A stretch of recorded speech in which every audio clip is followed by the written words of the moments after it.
Welcome back, folks, to Cinema Alley, the show where we talk about your favorite movies and their stories. I am your host today, James Howe, and always with me, my buddy, my co-host, my compadre, Hello.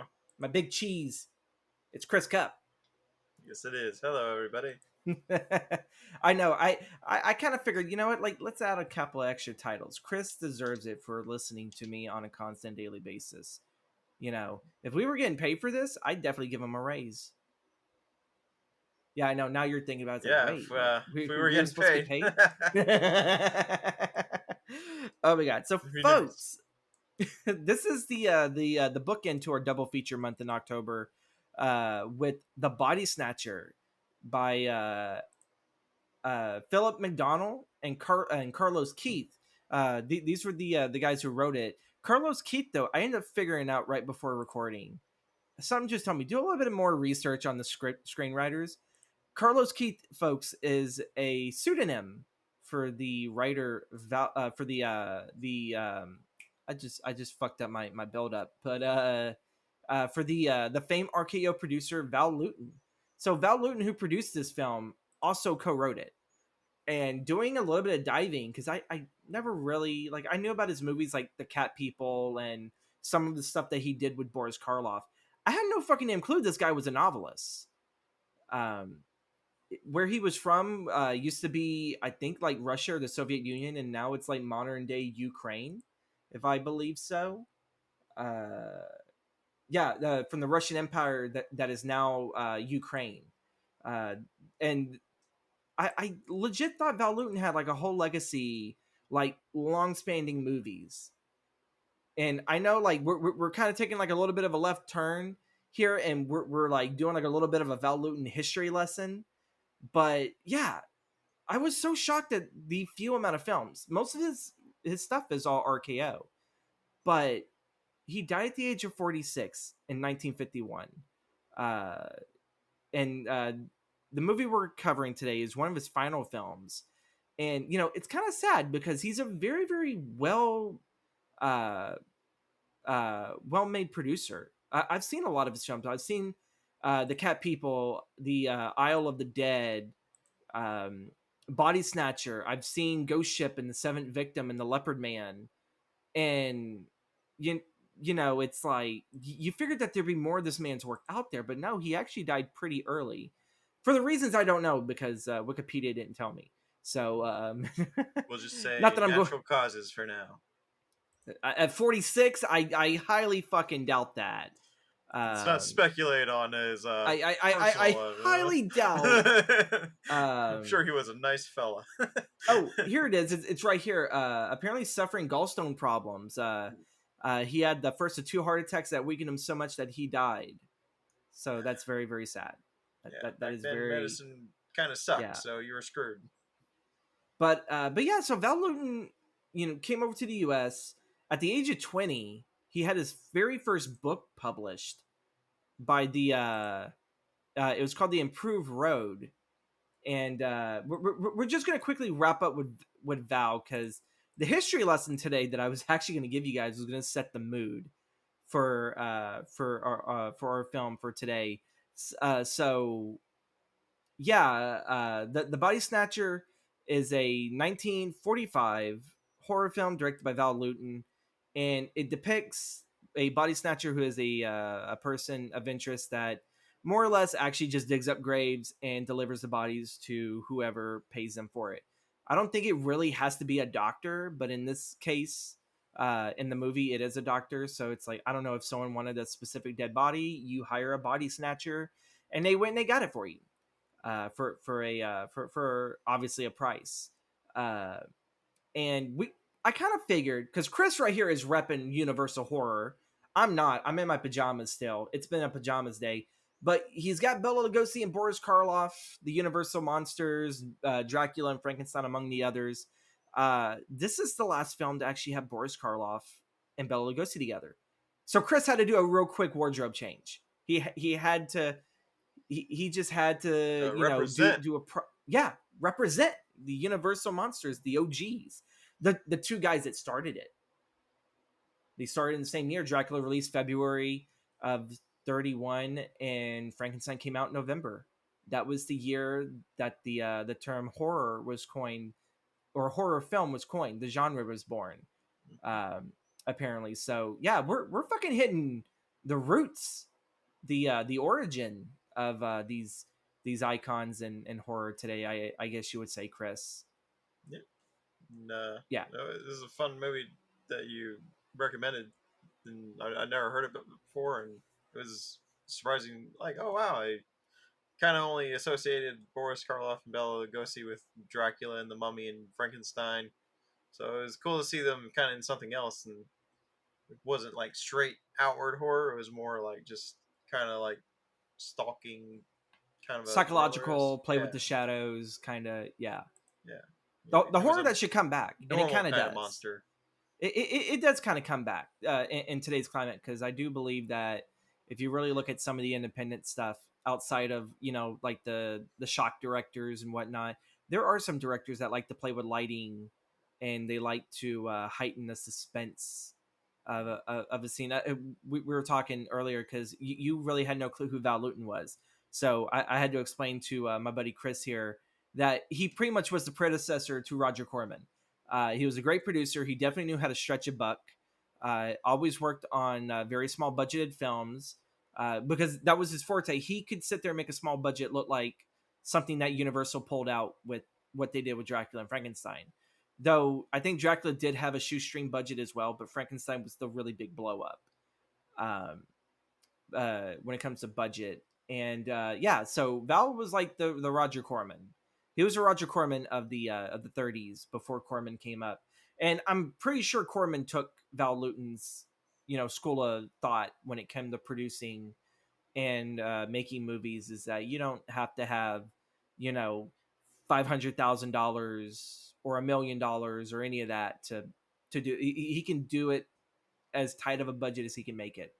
And sometimes even Corman has shown that he can take a budget of a film that was supposed to be given to him, and he can actually equate that budget to 2 movies, which is great. That's just great talent. But for a little bit of back history for the Body Snatcher, this is actually based off of a book by Robert Louis Stevenson, who wrote Treasure Island and The Strange Case of Dr. Jekyll and Mr. Hyde. I think everyone in every generation has seen that story told in one form of another. It's a story that never ceases to get tiring. But yeah, background. So I will start with what I learned from the Dark History podcast, the Bailey Sarian.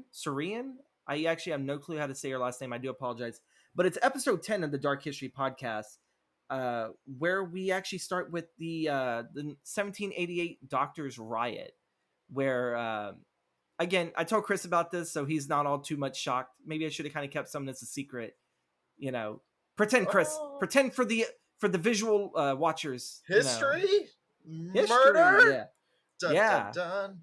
So the 1788 Doctors' Riot, from what I learned in this episode, it took place in New York City, New York, at the Columbia College. At this time, there were not a lot of medical schools, and this was the only medical school in the area. So the school was stocked up with students, but they didn't have enough dead bodies to perform on, to learn the anatomy, to learn how to fix this and fix that. Because I don't even. It was huh? just it was desecrating the dead. Like they weren't. Well, allowed yeah. to touch What they were stuff, doing next was desecrating the dead, but more or less at the same time, it was more demand and less supply. There was less supplies of dead people, and so these students would actually hire body snatchers, or they would actually go out into the cemeteries local to the Columbia College, and they dig up their own stuff. And sadly, there were cemeteries where it was where the black community was at, and that was all that was buried there. And once they found out what the students were doing, they went to the mayor at that time to raise hell and say, you got to do something, they're desecrating our dead. What are you going to do about it? And the mayor was essentially like, I'm not going to do nothing. It's all like, where is your evidence? Because I'm guessing, the students must have chopped up the bodies and threw it through an incinerator after they were done. and Not much left after they were done examining. and so what ends up happening in this incident in 1788, what started the riot, uh, was a child was walking by the school one day, and they had just gotten a fresh batch of bodies, the students, and one of them had cut off the head of a recently deceased wife and mother, and decided to show the child outside the school the head by shaking it around. And I think they were waving her arm as well. From what I remember in the recording, it's been a while. I probably should have listened to it earlier today, but I was super busy. And it traumatized the child, and the child knew exactly what they were waving because that was the child's mother's head. So, how about that? You just lost your mom, and now you have medical students say, "Hey, look what we got," and then they shake your mother's dead head out of a freaking window. Um, It's fair. that would traumatize me. That would traumatize me. That would be like, what the fuck? Like you're disrespecting my mommy. Like, what the fuck? Yeah, so the kid ran home and told his father, and the father pretty much ran hell, I guess, to the mayor, and that started the whole riot. Like that's pretty much the gist. I would sit there and say, if you definitely want to know more, you want to know the intricate details to this event, and even more further going on with the writing and everything. From what I sat there saw, there was 3 rioters and 3 militiamen that died during all of this. But the weird case is there's also saying that there were 20 people that died here. So I don't know if they are adding the body count to, I guess, the dead that were in that building. Because when the people came in, they ransacked, they destroyed all the bodies, make sure that the students couldn't operate on them, couldn't learn anything because they were desecrating the dead in their eyes. And so it was like, are they counting the dead that were already dead as extra dead? So I have no clue. There is a bit of fuzziness in it, but do check out the Dark History podcast, episode 10, if you want to learn about the 1788 Doctors Riot. Again, we're only giving you guys like really quick cliff notes because we really want to jump into the story, but I do want to set the mood for what's going on. So, in about, I want to say, close to almost 30 years later, we end up getting a similar incident, but this time in Edinburgh, Scotland. And if you folks know, this is from the Lore Podcast, episode 43, Supply and Demand. If you guys know that date and that area very well, that was the 10-month crusade that Burke and Hare did, where they did a total of 16 killings, uh, which they were called Burking afterwards, in which Burke and Hare, they worked for Dr. Robert Knox. And the main reason why I bring especially this up is this does pop up later on in the story. And Burke and Hare, they were killed for their crimes. Knox, I think, was forgiven, if I remember correctly. I think he was able to cut ties from Burke and Hare to, I guess, somewhat save his career. Or I think his career was already over just by association with the names. He couldn't be a doctor elsewhere. But those murders raised awareness for the passing of the Anatomy Act of 1832. And there was a law also passed back in 1788, a year after the Doctors' Riot, in which if you were caught with improper treatment of a corpse, it would result in you being thrown in the pillory, a public whipping, a fine, or imprisonment, which I kind of figured that 3 out of those 4 probably would never have really happened to any of those students. They were probably, super rich or came from super rich families. So they were all like, oh, you got to pay this fine, and that's about it. They probably would have gotten off scot-free with just the fine. Yeah. Probably can't really sit there seeing them spoiled ass, rich student. I can imagine maybe like back then, like coming across someone who was good with medicine was really hard. So why get rid of those people who are training in that? Yeah. Well, we'll see. There is also there is like a story that kind of goes through these 2 stories, and it'll go through this one as well because it's very much a sequel to Burke and Hare, where it's more or less we ask ourselves, what are the limits that are we going to go through our morality to explore the human anatomy and learn how to fix everything. So if something breaks, we already know how to fix it. That's kind of more. It's like a Frankenstein story in a sense. we're not really making monsters, but we're more or less revealing that maybe some people can become monsters in this pursuit for it. But like to me, it's like you can't know how to fix whatever if you don't have practice. And I know it's a very morbid and dark thought. Like, thank God that we have these laws enacted, so not anyone can sit there and say I want to be a doctor, and then they dig up their neighbor's dead cat and they start doing experiments to say like, oh, this is how you fix this and that. And because obviously that would be creepy. That'd be very, very creepy, Chris, if you would have dug up any of my dead animals and tell me this is how I would have fixed it if it was alive. But it's like, Chris, why are you fucking around with that thing? This is probably going to be a Yeah, cautionary too for Chris as well.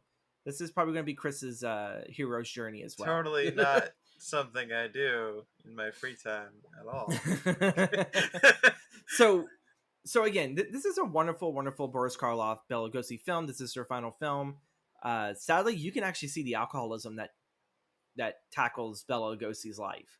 Like, you see it heavy in this film, even though he's not used all too much. Like in the script, his character is used quite a bit, and they kind of tethered out Lugosi's character of Joseph, which I think he had a different name in the script, but I can't remember because kind of been a while since I read the script, and it's a long, long script. I will say this: for as long as the script is, the movie's only 78 minutes long. The movie, There yeah, is a lot of really there is just a lot of attention to detail, which I like, it's very but there dialogue could be heavy. And they yeah, move well, fast. films of this era of the 30s and everything were that way. Yeah, Um, but also too, it's like their dialogue was spoken so fast, so probably what would have been maybe a page of dialogue was like real quick, 5 seconds, 20 seconds, depending on how you were depending on, I guess, the genre of, are you doing it comedic wise, surreal drama wise, horror wise? It all depends on how you would have performed it. feels like um it's you're watching a play because like it's all just one yes, angle and stuff in the camera, and just yes, they play it out and then they move on. this definitely does feel like a stage play, and they had converted it to a theatrical, which to me, like, it works sometimes. There are some films that it works that way. So folks, again, we go through the script that is through ScriptLabs. You guys have to check out The Body Snatcher. It's an interesting read, and it's a very fun movie. Getting through some of the dense paragraphs, sometimes there are moments of, why are we describing this at some points? I know we haven't even jumped into the hero's journey. I'm already criticizing the script, but I do kind of want to get this through. Is that there is such thing as a little too much added to detail, but also at the same time there is so much to set up with the character of Fetz and the character of John Gray, the cabman played by Boris Karloff, which is supposed to be our quote unquote villain, but I actually don't think he's a villain. I really do think he's just a threshold guardian. And then Dr. McFarlane, uh, who I do believe is the villain of the tale, because we have two doctors, one learning and one that has been the apprentice to Dr. Knox during the time of the Birkenhair murders. Um, I really do believe that that's the protagonist antagonist, and I truly do believe that Boris Karloff is just a threshold guardian to see which man is gonna cross over and be the real monster of the story. Like that's what about you, Chris? What do you think? I mean, reading the script, I always saw McFarlane as like the mentor. Like he does have villainous traits, and Mm-hmm. but like he's always trying to be there for and teach Fetz. Like he wants Fetz to Yeah. become a doctor. He wants to help people, but like he's willing to compromise in his beliefs to do it. So yeah, I mean he's kind of a villain in a sense, but I always was more scared of Mr. Gray. Well, So yeah, because he killed the dog, and like in the yeah. almost in the opening, he killed a dog. That dog knew And, he was up to no good. You could yeah, hear the and, barking off into the distance. there is so much like kind of like excess like world building that the movie itself doesn't really focus on, because there is a part at the beginning of the script when we're introduced to Fetz, and Fetz is like, "Oh, I'm this nice medical student. I'm going to be a doctor. I'm going to help people." Um, but at the same time, he's more or less questioning. you know, well, like, is this for me, or do I like go back and work as a politician in a sense, or like I think it was like a town councilman that his father did, because that's how I guess they were able to pay for the medical stuff. Yeah. Was his father was like an alderman or something like that, and yeah, like he's more like questioning is like, is this really for me, or do I just go back home and do what Pops is doing? I Uh, think early in the script, like someone in the family gets sick, like his mother or his father, and he has to go back yep, and because he can't yeah, afford to be there and like have them be there without help. So yeah. yeah, He's already having he pretty much he's a college student. Even in this day and age, it's like he deals with college student issues that what we deal with today. That's pretty much it. And there is a moment in the beginning of the script that's not really emphasized too much in the movie, where Fetz is pretty much walking over to the medical school, and he comes across there is the cemetery not too far from it, where there is a dog that is laying on a grave.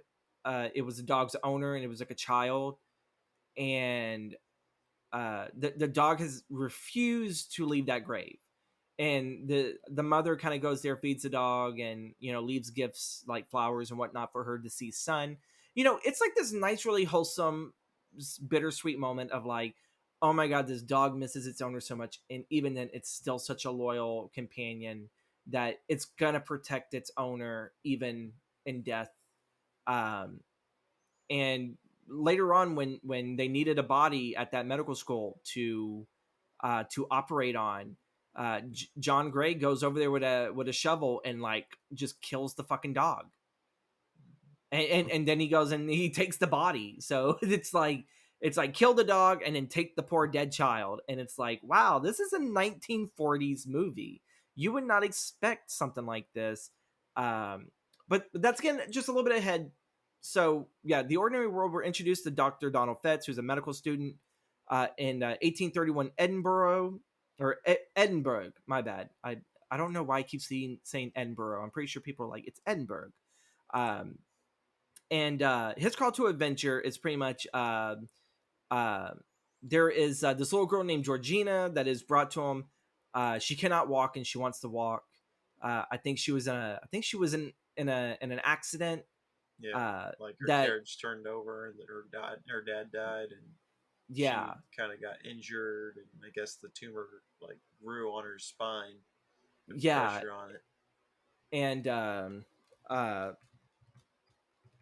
and yeah, it's like the tumor grew on her spine, and so it pretty much, it kind of prevented her from walking. And Dr. McFarlane is more so like, there's nothing we can do. It's like we can't operate. It's like if we remove the tumor, we could be doing too much damage to the spinal cord that we could actually either paralyze her even further, or worse, we could uh, we could kill her. Throughout it's such a risky operation. And the real thing is, it's they haven't really had the experience nor the practice to actually um actually do spinal surgery. They kind of they have a gist of what they have to do, but at the same time, it's too damn risky with what knowledge that they barely have to cut open a little girl and then risk. McFarlane just doesn't want to sit there and run that. He doesn't want to run that gamble. And this is actually what bites him in the ass later for the story. Because as much as what Fetz is supposed to be our main character, this is. I also kind of feel like McFarlane's also the main character as well. Yeah, And that Fetz kind of more or less has a what is it, what would you call the character, because it's in the Great Gatsby, and Gatsby's story is told through a side character. So if anything, that's what this kind of feels like. It feels like the Great Gatsby, but in a horror film. I like a can't think of narrator or like it's a framing device to have a character that is just as much intricate into the story, be the one that's like, this is how the story's going. And um and we kind of get it from his side of the story, so we can sit there and see that, quite honestly, both John Gray and Dr. McFarlane are monsters of their own making and their own doing, and that Fetz can easily fall prey to all this. That's legit. That is the story. It's all supposed to be a cautionary tale for Fetz and for Chris. it's a cautionary tale for Chris, Mhm. uh, about how far is too far until you become a monster. And yeah, so Georgina doesn't open up to McFarlane, but she does to Fetz. And this is the thing that's a difference between McFarlane and Fetz is McFarlane's bedside manners actually suck. Like that's the one thing that holds him back from being a great doctor. And you can tell and how he talks to Georgina in a nice tone, like he's not exactly mean to her, but he likes to get directly to the issue. What is bothering you? Yeah, he What doesn't have that is bedside manner doctors have. Yeah, he's more worried about fixing the patient than caring about the patient's feelings and how they feel about this. Even though he does refuse any of this surgery because he knows it's far too great. And it's a trauma tumor, is what Georgina has, is a trauma tumor. So Yeah, yeah, the refusal. McFarlane refuses to operate on Georgina in favor of the lack of time while teaching his 30 students. Because yeah, it's kind of it's a little bit mix of the 19, not the 1788,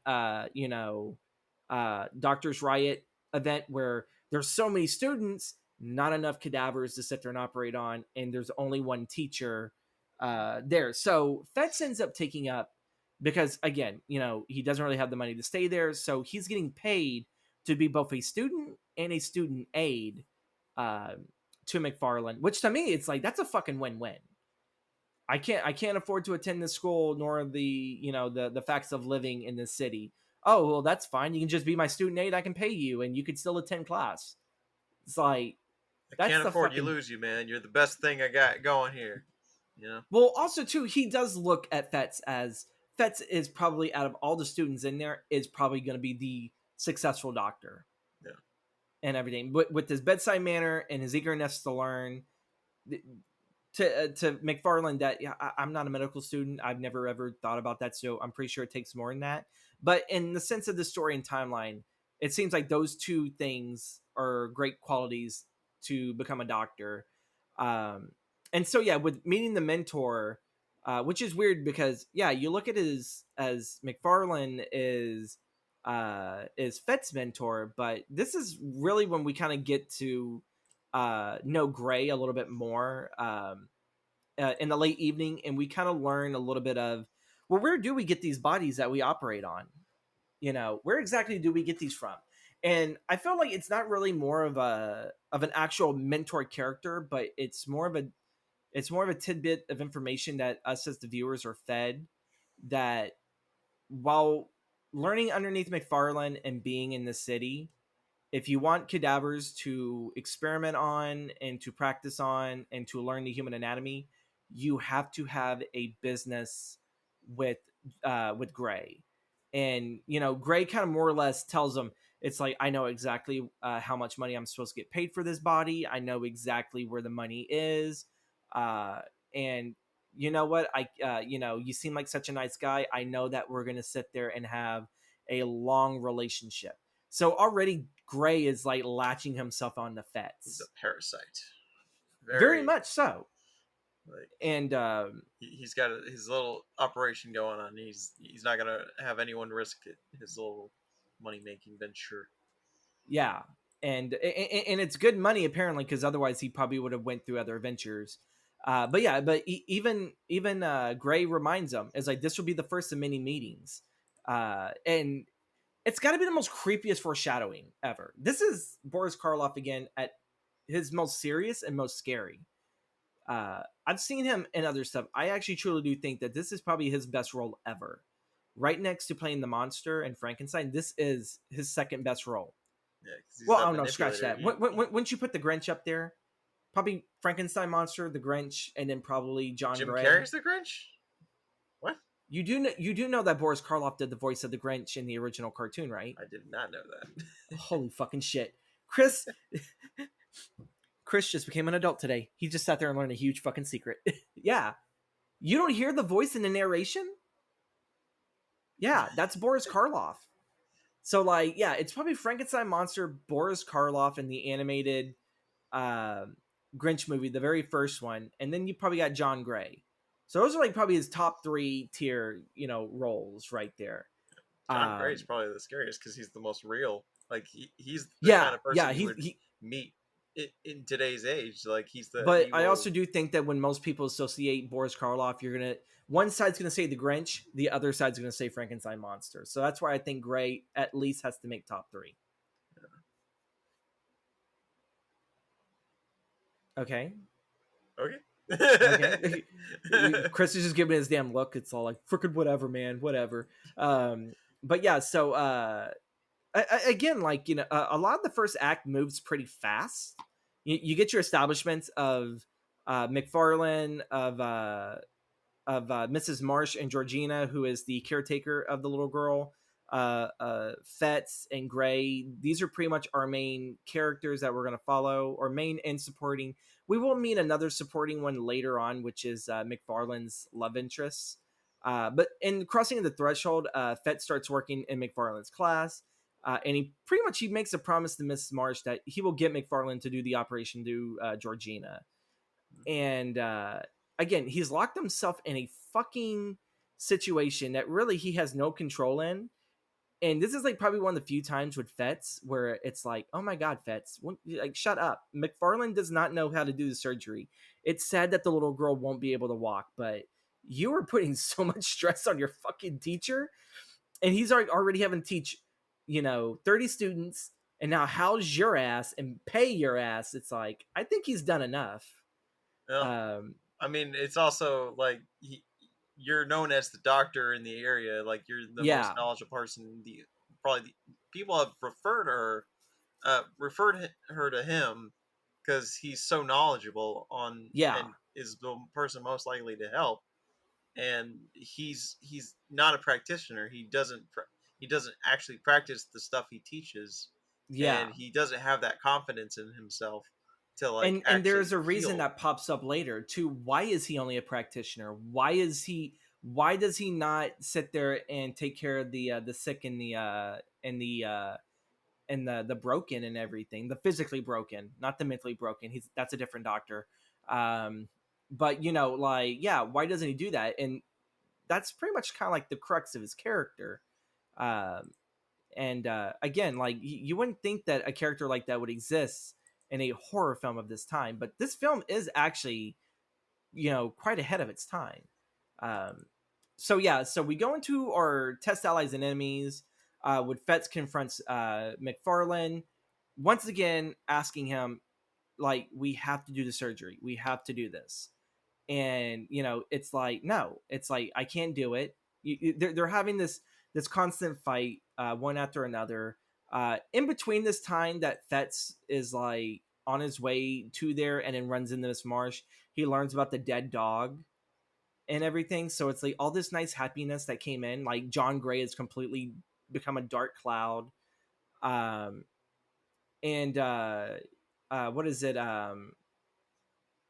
McFarlane reels Fetz back into the control, and assures Fetz that he'll always have to deal with men like Gray, because Gray also, Fetz already gets like a nasty vibe from Gray, and it's kind of like, I don't really know if we should do business with them.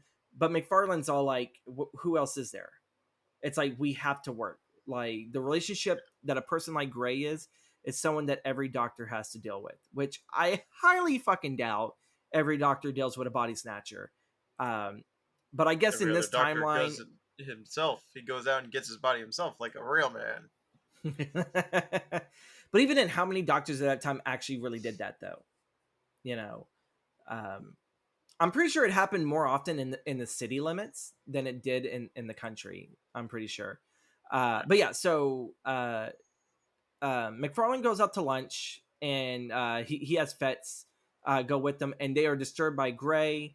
And this is pretty much the scene in which both Fetz and Gray pretty much kind of, in a sense, peer pressure McFarlane into doing it. And Gray ends up like just downright like reminds him, he's like, yes, you're a doctor, you can fix the little girl. And it was Gray that brought the little girl there to begin with. Like, he was the carriage rider that helped her up, and Yeah. got her in there. So it almost sit there saying like this was orchestrated all by Gray, of like, the control that he wants over McFarlane and now over Fetz, because Yeah. he knows probably once McFarlane's all dried up and there's nothing left, Fetz is going to be the next host that he's going to feed off of. I think that was more coincidence. I don't think that town's very big. After all, like they keep going running into each other at the same pub.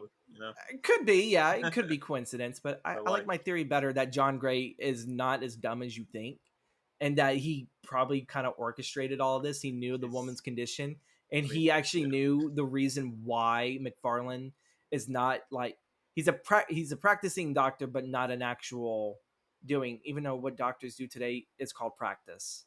yeah, Um, but it's like I know why he doesn't do what he does, because he's living a lie, and I want to sit there and see it rubbed in his face. That's pretty much all what Gray wants to do to this man. uh and and he's doing it right here. he's trying to say You know, frame it as like I'm trying to help you, buddy. Like in reality, he's just like I want to like make you look foolish, and he wants to yeah, like tear him down and like yeah. just keep him under his thumb. And he allows Fetz to kind of be that person to help push that even longer, because Gray knows that McFarlane can easily go into his studies, he can go into his school, and he's away from Gray for a somewhat limited time. But he knows if he also pushes this idea onto Fetz for McFarlane to do it, Fetz is the assistant, teacher. He lives there now, so no matter what, it's like it's McFarlane's going to be stuck hearing about Georgia, and it's like, you need to do the surgery, you need to do this, you need to do that. It's something he won't be able to escape. And Gray kind of, I think Gray knows that. I think Gray does know that, and he knows that's his little earworm, to just drive McFarlane mad. But yeah, so again, McFarlane confides that he doesn't have enough information how to remove the tumor, without, doing irreparable damage that could kill her. Fetz goes to Gray. Then later in the evening after lunch, um, or like pretty much like at the end of the day, he goes there, and he knows exactly kind of what Gray is. It's like we need a body. We need a body to learn how to operate on the spinal column to remove this. And obviously, from the killing the dog and digging up the dead kid's body to deliver it to that school that had already raised eyebrows enough that the police are guarding the cemeteries at night, so it's kind of made Gray's job a little bit difficult. And there is this excellent setup uh, when Fetz is looking for Gray's home, and he meets this street singer who's all by herself, and like asking, "Hey, do you know who such and such is, where he lives?" She doesn't have a clue, but he knows that she's a street beggar, and so he goes and he gives her money, makes her happy. It's like, I contribute something. Fetz's character is not like Gray or McFarlane. He's a very loving, very compassionate man, and he would even help a street person who's down on their luck. He would help them out, Very which is why we love him so much. And so it's why we're so heartbroken that upon meeting um, Gray at night, and Fetz is all like, uh, he pays out, for Gray to go find a body and everything. It's like we need this. We need to save the little girl. Under anything, just find me a body. Just do whatever. And the moment that Fetz has left, and Jonathan is getting ready to go look for a body, he so happens to get the street worker, the singer, and everything, which is a haunting scene of her just singing, and then all of a sudden you just hear it end. So it's like, oh shit, did like he break her neck? What the hell happened? To conked her on the head. instantly stop that person and not even get a scream out. Yeah. You know, No uh, warning. huh? No warning. Just a haunting Yeah. of like the It, it, carriage like going down the street. he's just like, you know she's just this beautiful young, singer, just trying to make ends meet and everything, and then bam, this evil man just went and just took it all away from her. And whenever Gray brings the body to Fetz, Fetz ends up looking at the body and realizes, you know that no way in hell that this corpse is, from a grave. It's like, I Yeah. have just saw this woman. No way And she died of natural already, causes. yeah, and already Fetz is like, there is something fucked up about Gray and everything. It's like I didn't trust him before, but then I was reassured by my boss and my mentor, and now I should have trusted my gut instinct. This guy just committed murder, and now he is an accomplice of murder, and he has to play around. He's already in Gray's hands. And He yeah, you can't pays go the to the guy police off and because everything. they'll play it off as you had me, you paid me to murder her, so you could have a Yeah, body. Like you're screwed, man. yeah, Like, and there's no way of him trying to get out of, like, by telling the cops, well, I didn't tell her to murder someone, I just told him to dig up a body. Either way, that is probably not so much a big heinous crime, but it's a very morally challenge, principle. Like, you're more or less going to be kind of looked down and shamed for paying someone for this act. And immediately Fetz is all like, we have to go to the police about it. And it's like, no, we can't. It's like, you paid him. You told him to find a body. He got us this. Now we're all accomplices to murder. And uh yeah, it wouldn't be wise and everything. And but you know what? McFarlane does look at the bright side of this. now And we have a spy. yeah, we have a spine. So they quickly go to work, they start studying it, and going into the approach of all of this, McFarlane and Fetz, with some of the students, they aid in the surgery of Georgina. The operation is a huge success in removing the tumor, but Georgina refuses to walk out, due to fear. She's afraid that she's not going to walk, that it hurts. Because that's what she keeps constantly telling, it hurts.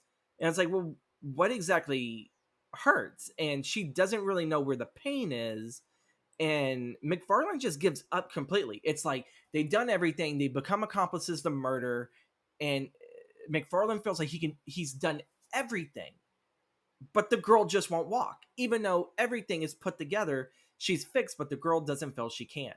And I feel like this is where the bedside manner is supposed to come into, because not only is the surgery stressful for the person that is behind the scalpel, but it's the person also getting it. Yeah. And I'm pretty sure bedside manner was extremely important back then to help the patient mentally know you are okay. You can walk, you are safe, you are fine. You're 100% healthy. There's nothing wrong. Whatever these second guesses are, throw them out of your head, because absolutely you're fine and everything. But yeah, Georgina just, I guess, is just a very stubborn girl, But also too, knowing that you used to walk, then you lost it because of the tumor. You're afraid that if you try to walk, you may just collapse and be crippled again.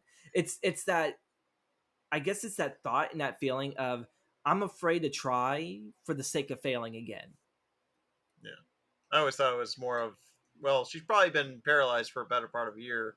Her muscles is probably like atrophied a little bit, so she needs to, get that physical therapy and like practice walking. Yeah, And demanding her to get out of the chair immediately after like the surgery is finished right. is a little kind of, come on, man, uh, I, give I her a I would minute. think like about like I think about like a week's rest probably. Yeah, I don't know. I've never had surgery on my spine before. I would think at least that they would need like a little bit of a month to like to heal and Yeah, like kind of like start practicing walking again, like maybe stand her up and like kind of like I'm let pretty her sure they had put weight the on little her step things that what they use like nowadays for the PT. Like the little steps you have to walk up and walk down, yeah, but and has like the little hand railing. yeah, I mean, McFarlane dips out and because he's all frustrated and he heads to the bar, I think, right? Yeah, he goes and he gets fucking wasted. Yeah, He's all like, "Oh, this little girl's got me so stressed out. I'm gonna go get drunk." And yeah, he goes and gets wasted. And who shows up? Mr. Gray. Mr. Gray. Mr. Gray shows up, and they're having a discussion as friends, two old friends. And McFarlane goes off to sit there and say, "I've done everything. I put everything back together. It she can walk. She just refuses to." And he actually gets to the intricacies of, she can walk. It's just she refuses to. She's afraid, and she has nothing to be afraid about. And then, right smack in the fucking face, Mr. Gray says, "Because you're not a doctor." Yeah. And it's like, man, this dude is like, He, oh my god. he It, saw the opportunity to tear him down again, and he took it. and this is where we kind of learn in this ordeal. We learn about the two men's history, with McFarlane being the apprentice to Dr. Robert Knox, and with Mr. Gray being the carriage driver and the deliverer of the bodies that Burke and Hare would gather. Rather, I'm pretty sure it was both during the times that they were digging up the dead, and then they started actually killing people, and they would sit there and they would call up Mr. Gray and actually have him come to to pick up the body and transport it to Knox. So we learn about their relationship right here. So when I read about this, because again, I never saw the movie before I read the script. I read the script first. I was so shocked because I kind of knew it's like, oh, they're making probably like nods to Burke and Hare. It's like this is pretty cool and everything, but to actually find out that these two characters are actually cohorts of Knox and Burke and Hare, it's like, oh my god, this is like a sequel to the events, a fictionalized sequel of what would happen if someone just picked up the work of Knox and Burke and Hare and they just continued it. Like, you figured there would probably be something if they had a system of delivering bodies and all this, that there would be someone that's like, well, you know what, these three elements may be out, but we as a duo can probably still do something. Yeah. And it blew my mind, and I was like, oh, this is like really, again, it's a really really smart fucking movie. I fucking love this. And yeah, their whole history gets brought up, and then at Mr. Gray's home later, Joseph attempts to blackmail him and absolutely fails. Like, you know, he's all like, I know what you did. I know you killed those people. And if you don't give me all your money, which again, it's fucking funny because Boris Karloff is just sitting there, and you can just feel the evil off of his character. And then Bela Lugosi's all like, "You're gonna give me all your money." And he's like, "Okay." And he gives him all of his money. And Bela Lugosi's like, "Oh, okay." And he's all like, "But Plays stay it off first. like a Let's, friend. Like, come on, yeah, like you caught me. Let's be buddies. Like yeah, let's have a he drink." puts his next victim at ease. Yeah. And this is actually what Burke and Hare would actually do. When they actually wanted to get their victims, they would bring them back to either their home, or they would bring them to like an area of, like, I guess it's like a friend's place, and they would get the person so inebriated, and then they would suffocate them. And it was called Burking. Um I think it was, yeah, after Burke and Hare were arrested and tried and killed, uh that term of what happened was called Burking. And so essentially that's what Mr. Gray was doing. And you get like this nice little monologue while he's doing it, like, telling Joseph's the Bela Lugosi character all about it. Oh, it's called Burking. You want to know how they did it? And like, after like fucking Bela Lugosi just fucking sucked down 3 glasses of alcohol, which it's like, oh my god, this is not the best PR shit. If someone had an alcohol issue and they went and did a movie set where they were playing characters with alcohol issues while they were getting treatment, I think like this movie would have kind of gotten shit on morally, because the morals are being challenged. And yeah, Boris Karloff just covers Bela Lugosi's mouth and pinches his nose, and that was essentially what Burking was, and he suffocated the guy and Yeah. everything in just a few seconds. Question? No, I'm sorry. Oh, you had your hand up like I'm you were just looking for a question. no. This is what I do. I've gone back to videos before. You've never done that before, but okay. Thanks for the signal, though. So yeah, Joseph, gets killed, and pretty much Gray ends up transporting him to the school and legit leaves him on the slab and tells McFarlane, "I've left you a present." Well, no. So he drops off Joseph and he goes upstairs to where McFarlane's his wife is. And apparently she was in on the Burke and Hare and the Knox system. Like, Yeah. all these three individuals were all interconnected. I guess like she was like the woman that lured the people in or something like that. It's not really specified. I think really just what it was she was just a girlfriend of McFarlane at the time, and she was probably just dragged into it for the sake of being there at the wrong time. And it's like, well, there's nothing you can do about it now. I You got the know, feeling that you're they were also trying to hide the relationship from Gray. That like, we I can't was let wondering no that too. Gray like is we're in love with each other, or Gray will use it against us somehow. So they Yeah. kind of had to keep it a secret. and so yeah, Gray is staying over with Meg, the doctor's lover, and he's like, I'll just wait until McFarlane gets back. And when he does, they kind of have like another little showdown, and he tells McFarlane, it's like, I left you a present downstairs. And when he goes, he sits there and he sees that Joseph is there. But by the time that he can really do anything, Gray's already made his departure. Going to sit there and show that I'll kill your own students if I have to. In order to keep our relationship together. Um, and we end up kind of figuring out throughout all of this. Um, we'll soon learn why is Gray doing this. Yeah, we really haven't reached that point yet, but now we've also reached a turning point in which McFarlane goes against Meg's wishes, and Sethter says, I'm going to get rid of Gray once and for all. We don't have to worry about him. And she's like, no, don't, because that's what he wants you to do. He wants you to stoop down to his level. But McFarlane's all like, well, then what do we do? Do we allow him to kill another student? Do we keep allowing ourselves to uh, hire this man to kill more people just to feed like all this? Like, I think even then McFarlane does kind of come to a character point of he questions what he once accepted, and since now it attacked one of his students, even though really Joseph was a shithead. He was constantly always listening in on conversations he wasn't supposed to. Joseph did it to himself. um, but yeah, so to McFarlane's going to sit there and he's going to take care of it. He's like, we have to do it, because if we don't, then he's just going to keep us in fear. And apparently he's already done that with Meg. He did that with one encounter in this movie, and he has sat there and made Meg just tremble in fear. Um, and so what happens? Once we get into the reward, Fetz arrives and Meg tells him to leave the house and never come back.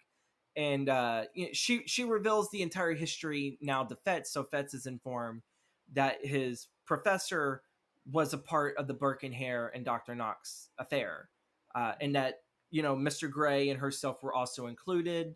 And she does not want Fetz to repeat the same mistakes that McFarlane does. She does believe that maybe he could be a good doctor, but not here.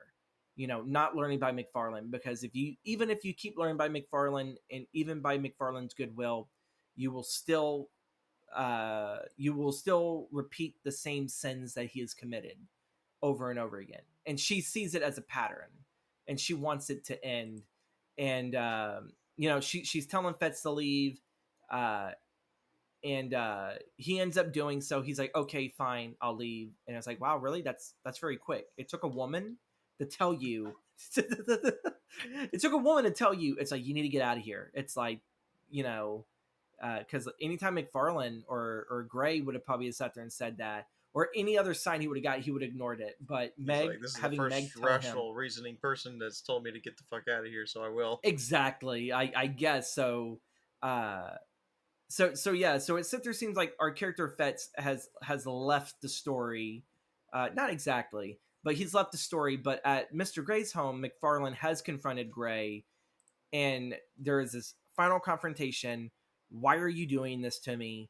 And it's pretty much, it's like control. It's like, I want you to remember that just because you live far more fashionable than me, that you have riches and I don't, is that I can still control you. I can easily take that all away. And I want that. And I'll never let that go. And even throughout their fight, when they're tumbling and they're beating the shit out of each other and they're almost choking each other, Gray is actually pleading, stop. I don't want to hurt you, my friend. Which again is ironic. He keeps referring to him as friend. I don't want to hurt my friend. And He it's he's like, saying friend, but in reality, he's saying, yeah, "I don't want to hurt you, my piggy bank. I don't want you're I my don't want to cash hurt my cow. pet. Like Yeah. you're my toy. I don't want to hurt you, and like I want to keep this going as long as possible." Mm. And you get this turn of events of you're wondering, did Gray kill McFarlane, or did McFarlane, kill Gray? Because the end of the fight, and it's mostly because it's a Val Lewton production, and almost everything is in shadows, which I love because it leaves up the mystery of you have these two guys that are tossing, turning, heaving. I know this sounds really nasty. This is not Brokeback. This is not Brokeback Edinburgh. Um, but yeah, you hear them just going at it, but you don't really know exactly who is the decided winner of this fight because it cuts off right there. Um, but when Fetz goes and visits Mrs. Mars and and Georgina the next day, um, he sits there, sees that the child's still in the wheelchair, and Fetz sat there says that he's left McFarlane due to the doctor being only able to teach him so much. Um, and he does point out the issue in which even Gray has pointed out to McFarlane that McFarlane um, has the math down to being a doctor, but he lacks the bedside manner. It's like he can fix anyone, but he doesn't really know how to handle people. It's And Doctor again, House. right? You might as well be. It's like he's learned how to handle the dead, but not the living. But now he's learned how to fix the living, but now not how to properly treat them mentally. Like it to me, I simply look at it as he's not a people person. Like House, he's not a people person, but he needs people around him to stay in business. Um, and throughout like all this talk, not Fetz, Georgina is looking for the white horse, which is supposed to be Gray's, horse. And even Gray, I think it came across her saying, the next time you'll see my horse, you'll be able to walk. And that was like a lot earlier in the script. I want to sit there say I think it was after he dropped her off. I want to sit there say they had one little small scene in which they kind of ran into each other during the day, and he told her the next time that you see this horse, you will walk. And it's like a real revelation because when Georgina is trying to get Fetz and Mrs. Marsh's attention to try to wheel her or lift her up so she can see the horse. Mm. It's this motivation that she uses, to get up, that she wants to see the horse. But she misses the horse. It's not even really the right horse. It was like just a regular horse. But they're Uh, astonished that, oh my god, she's standing, she's yeah, walking.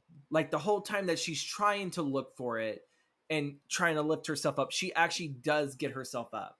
And of course, they run to her, they hug her. She's all fucking bawling because, oh my God, I stood up.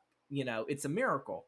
And so this whole fear has all been washed away because, oh my God, I can walk now. Though I'm pretty sure she can only walk for a certain instance, and then she has to get back because, again, the physical training that she's probably going to have to go through. This was just step one of that journey for her. But yeah, happy moment throughout this whole dark film. It's a very, very dark film. And you get this one happy moment of this girl finally gets to walk. The It's a ends nice pat on the justified back. the means. The means justify the Yes. ends. Um, and during the road back, when Fetz decides to run to the school, which is quite literally, usually this is where you throw like a chase scene or something, something that's going to get the character back to the ordinary world. It's legit. It's Fetz running back to the school, telling Meg, "Where's Dr. McFarlane? It worked. The surgery worked. She's up. She's walking. Like she stood up out of her wheelchair." And Meg's like, "No, you can't tell him. You cannot let him believe throughout his craziness and psychosis that he was actually able to make a woman to make Georgina walk." And Fetz feels like it's obligated that he has to know. It's like throughout all of the stress and all the craziness he's put himself through, he has to at least sit there and know that this scary, risky surgery did pay off well because she did finally walk. And Fetz was able to beat it out of Meg of where's McFarlane at and everything. She gives him the address that that the doctor is outselling the horse and the carriage and all of John Gray's things. He's hiding everything, and I think he even has John Gray in the slab, um, Yeah, because they're to gonna to be get rid operated of on. him, get rid of the body. Yeah, so like he's already covering his tracks. We learned that McFarlane survived. He killed Gray, and now he's going to sell off Gray's belongings and pretty much make it seem like Gray never existed. He's going to wipe out every existence of this man. Back then, Um, no one would have really questioned it where he went because like he's kind of a nobody in the slums. yeah. So Fetz goes again. He races out of the school and he goes to pursue his mentor. Uh, and this is like the final confrontation, which really we don't get like a return with the elixir scene whatsoever, because the way how this story ends, it more or less ends with a confrontation. Um, with Fetz confronts McFarland with the good news about Georgina. McFarlane's drunk. He is at this tavern outside of town to sell off the horse and everything. And McFarlane's like, I did it. He's like, yes, you did it. He's like, oh my God, I did it. And in this bar, there are apparently the bartender is setting up like a wake, though it's weird because a wake happens before the burial.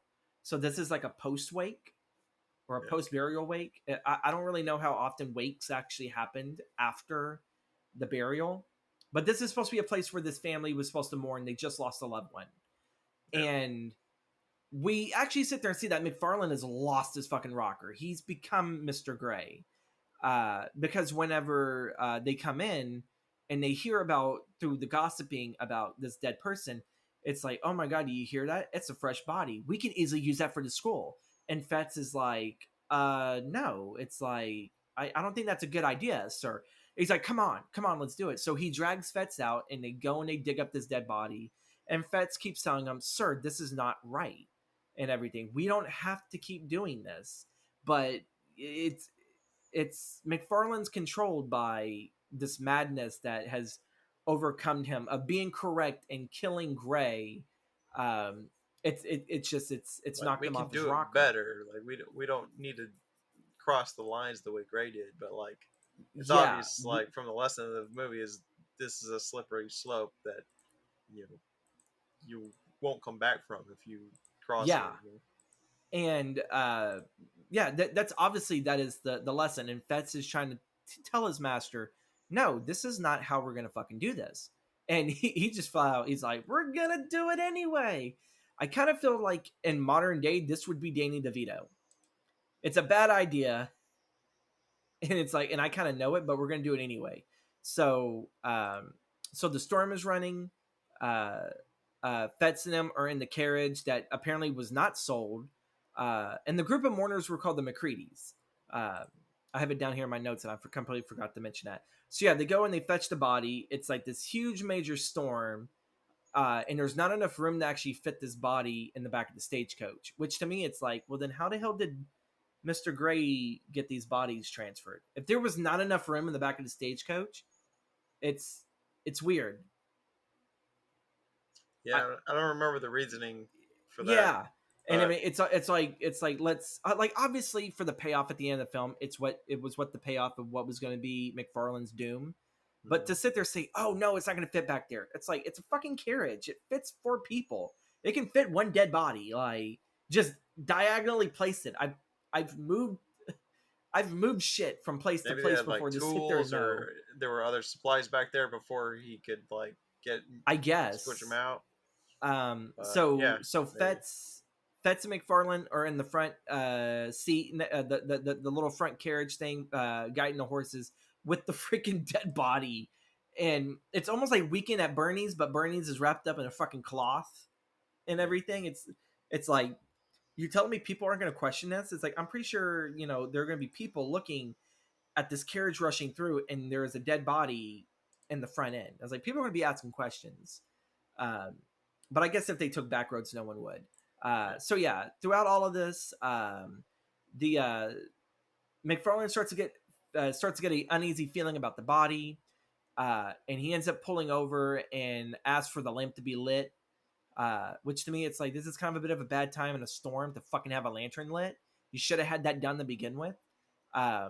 So pretty much what ends up happening is Fetz steps off the carriage. He lights the lantern, and they kind of shine it off over there. And McFarlane just loses it, and it's all like, it's gray.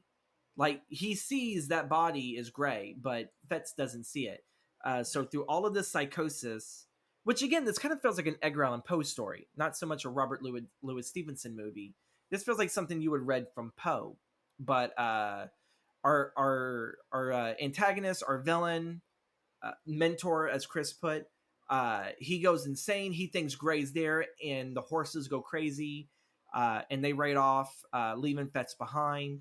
And throughout all this craziness, um, apparently it's the body of Gray is like reminding him that you won't get rid of me, and like the body's supposedly grabbing his hands to make him lose control of the reins, and pretty much the horses fly off, and the carriage goes off a cliff and everything. And I've seen so many cliff falls, I'm waiting to see a carriage blow up, but it didn't. Because even when I saw it last night, I was like, blow up, and I was like, wait, there's no gas. And but you figured the fire, but I guess not. I guess not. But it's Either very way, dangerous to have a carriage overturn. They, like, yeah. have a horse So like land on top of you. and it's funny because that's how Georgina loses her way of walking. Mm-hmm. It's a carriage, so it's kind of there's a lot of huh? They definitely planted that seed and set that up. Yeah, there's a lot of really good setup in this, and again, I give credit to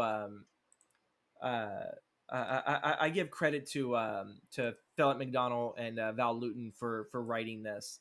It's all very smart, but pretty much whenever um, Fetz catches up with the crash carriage, he sits there and he finds that his professor, his teacher, his employer is dead. And the whole body that was supposed to be gray was not even gray. It's just a normal whatever they dug up.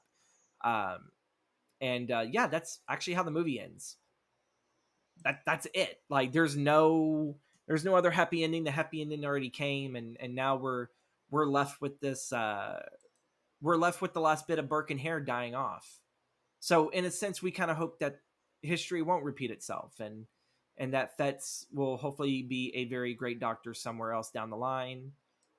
Maybe he takes back up the schooling, and hopefully he gets rid of the body of Gray, and he leads a much more well respected establishment. But other than that, folks, that was Body Snatcher. It's a very, very fun read. It's long. I remember it took me days to finish it because of just how dense some of the writing is. Yeah. But yeah, because like once you get through the script and then you watch the movie, it's like, oh wow, like why couldn't that have been 78 pages? Instead of the the 130 something. It was a long script. Yeah. It was a very, very long script. Chris, what do you think about the script? I think it was really good. I mean, like, just reading it, there was a lot of setup, and you really got a distinct idea of who each character was, which is something you always want in your story. Like, you want to know, like, who's speaking. Like, you don't want to have to, like, go back and, like, say, wait, why are these characters different? Like, you need to be able to distinguish them.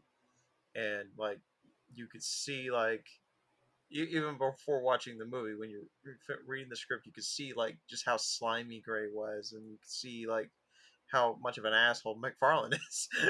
Yeah, but like, yeah, there was a lot of like really nice setup, and it's a easy story to follow too. So yeah, it's not as complex weird as you would think it was. Yeah, there's not a lot of unnecessary twists and turns. There's backstories that maybe I didn't know about. Definitely, but like you don't need to know who Burke and Hare was before this, did you? You didn't know who Burke and Hare was. I knew that like the body thing, like it was back then. It was frowned upon or illegal to like dig up bodies and autopsy them and examine them or dissect them because like it was like super. I guess the religion or something like because you're desecrating. Yeah, it was through a religious thing because the body was sacred and you shouldn't you shouldn't disrespect it by cutting it up, and because they looked at it as like, well, if the spirit's supposed to be the thing that goes up to heaven, why the fuck do we care about the body again? Yeah. Like, And yeah, I just this know. kind of being a horror movie, like when I finally watched the movie, I was expecting that girl to go over the ledge every time she wanted to see that horse. I kept expecting some dark turn to happen, and she would go over and like lose her life or some Oh shit my like god, that. I, Chris. that's where my mind went, unfortunately. But like that's because I was like also was thinking, oh wow, Boris Karloff, oh Bela Lugosi, this has to be like a classic Universal horror movie. But like, Yeah. yeah, because they Well, yeah, because like Frankenstein in killed a Frankenstein, he girl. picked up. Yeah, yeah. Like, why Well, wouldn't then this is that the happen? nice twist thing, because you would think, oh, is Greg going to kill the little girl because it's Boris Karloff and da da da Yeah, da, and it's like, no, he's actually generally nice. It's like, I wouldn't hurt a child, yeah, nice. but I kill a dog. I wouldn't hurt a child, but I kill a dog, and it's like, you He'd know, probably kill a child if money was involved. That's kind of God. the guy he is. He's Well, he definitely, dug up a dead child's body. He did that, but yeah. you know, I'm sure he would uh, kill a living child to get his body. oh my god, Chris. That But dude does not mind crossing lines. yeah, and everything, and really, again, that's mostly what this movie is all about. Is about crossing lines. How far is too far in the name of science, in the name of helping others with disabilities, Yeah, um, to give them that gift of walking again, and like, pretty much that was like the basis of all of this. It's these guys that are going to sit there and help this little girl walk again, and then you end up learning this whole backstory that, oh yeah, the professor, the nice guy, the one that hired this young upstart, yeah, he pretty much he got his alma mater from grave digging with Dr. Robert Knox and Burke and Hare and Gray. It's yeah, it's great where you have like this little baseline of a story, and then just how well it blooms outward. That it it's it's beautiful world building by basing it, on an actual event, and it's so seamlessly goes through. yeah. And to go back in Burke and Hare, there is a little bit of an irony to Hare's undoing, because Hare was the one that was hung. I don't remember what happened to Burke. I think Hare killed Burke, if I remember correctly. But when Hare was hung, his skeleton was used uh, for an anatomy class in school. Yeah, Like the hang skeleton. yeah, Yeah. So it's all like, oh, there's a little bit of irony at the end of all of this, and it's like, oh my god, I kind of love that. I love how history can sometimes be so fucking cheeky. yeah. That's pretty much what it is, and this has been an excellent double feature for horror. We covered Mountain of oh shit, Madness. Chris, what Mountain of was the Madness. first? At the Mountains of Madness. There you go. There we go. Madness. I was By like, oh Guillermo shit, del I just Toro. forgot the episode. Yeah, we covered At the Mountains of Madness, a horror film that has yet to be made. We do hope that by the time that these recordings come out, that there is further development on there. I am really pulling through for stop motion.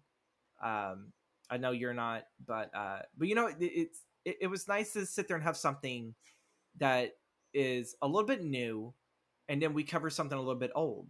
Mhm. you know I know a lot of people don't really like to watch these kind of films because they're in black and white, but don't let that deter you folks, because these are some of the most greatest stories ever. And we Some do of them are plan. even better than the crap that comes out today. So Yeah, because the crap that's out today is like we're trying to mimic that, and it's like, god, like you should have just copied it fucking frame for frame, because that we're sucked. And we're in the like, age of rough drafts to screen, man. Like oh, we really are, man. god, It's man, sad. just You that's can a tell, real like good no need to be one, emotional.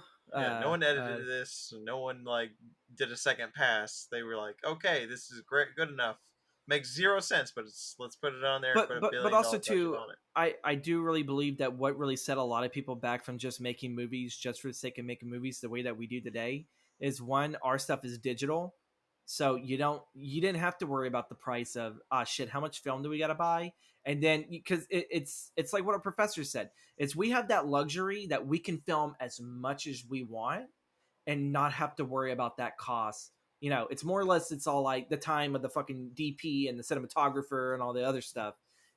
That's what you have to worry about, is that pricing. But the actual physical pricing of getting film cans, Yeah. the film stock and everything, and being very specific with what angles you want. Nowadays you can get as much coverage as you want. Back then you had to pick your coverage. It's like, I want this, I want that, I want this. We had to be exactly at this time frame. You had to be a little bit more strategic, and uh, you know I think that's what really makes films back then memorable, even all the way up to what was all the way into the 90s, because what, we didn't start digital until what, early 2000. Yeah, really about early I, 2000. I know Peter Jackson's Lord of the Rings was what, that had been the first one to be shot on digital. I thought that was film. It could have been film, and um I can't really remember which one, but there is, and I feel like that's what's really missing a lot with film. And I can definitely tell when a movie actually uses actual film stock today, because you could definitely sit there and tell through all the hard work and through the actual decision making with every cut. This is why the family doesn't like it when I watch movies with them. It's because I can feel that. I definitely know what is what, and what's shot on film, and it's soul. I really kind of do feel, and I don't mean to get on a rant here about, the sake of cinema. As much as I love the Marvel movies, is, yeah, they don't really carry that much weight as, say, The Passion of Joan of Arc, or Universal's Frankenstein, or hell, Home Alone. They don't really carry that soul and that weight. They feel kind of soulless. Um, and I kind of get, it's they're the Marvel movies and even the DC movies, most movies just today, because everyone has to have a franchise, it's factory made. You can definitely tell. Like, you can have your moments of, oh, like, I get that character arc, but you know what? Like, I do think that if you could have went a little bit more farther, you could have had maybe some of these characters be so richly rich. I'm trying to figure out a way, because grammar, and I'm a writer, and I don't want you guys thinking I'm a total idiot. I am a total idiot, but that's besides the point. Um, But not in uh, this. yeah, rich characters. You can have rich characters by the writing, and I really do feel like, because the amount of time that they have to quickly churn this out, it's like, we have to have this out, and we have to have this out. We have 6 movies slated for this phase, and it's all between 2 years, and it's Yeah. like, And they're all oh my competing god, with each other, so it's, they have to yeah, like get that out as quickly as possible. Oh, we can't have that because someone already did this. Let's change it and make it worse, or because in their mind they're making it better. yeah. That's just how we are And today. you know what? Again, I love that just easy popcorn cinema. Like, you just turn your brain off, bam, you know, explosions. The stuff Michael Bay's good at. That apparently, the last time he ever told a really really good character story was fucking Armageddon, and even then, that was still explosions and CGI shit. You know, it's like, probably, I think the last time Ben Affleck ever made me cry for him, when fucking poor Bruce Willis, went down with the bomb. And spoilers alert for those who haven't seen Armageddon, but man, fucking Bruce Willis, you fucking hit me in the It's heart, a man. big moment. He's gonna let the guy go home and continue You boning go his home and take daughter. care of my daughter. Like, that right there, man. Like, right. And then you have fucking Aerosmith, Yeah. it's like, all of that.